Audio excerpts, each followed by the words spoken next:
नमस्ते, प्रणाम सबको। आज बात करते हैं स्मरण के बारे में। सिमरन का अर्थ होता है स्मरण करना परमात्मा का।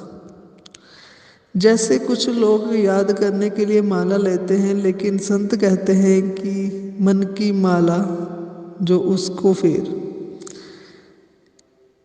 कहते कि माला फेरत जुग गया, फिरा न मन का फेर।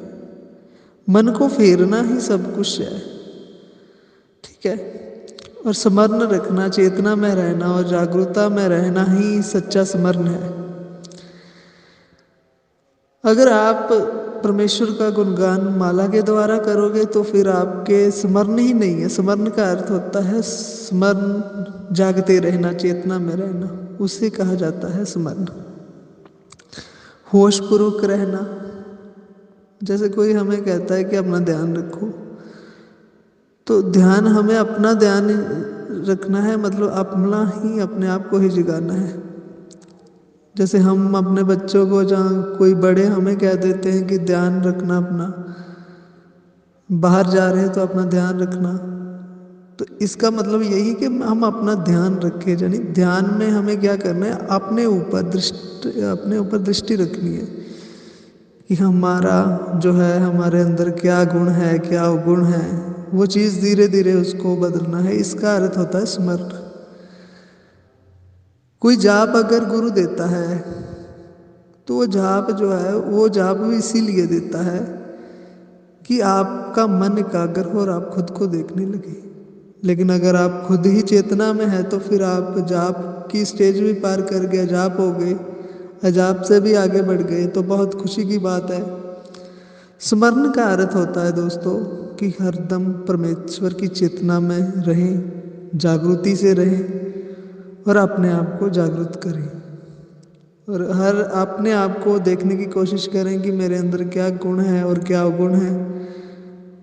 इसीलिए कहा गया है कि स्मरण में रहें,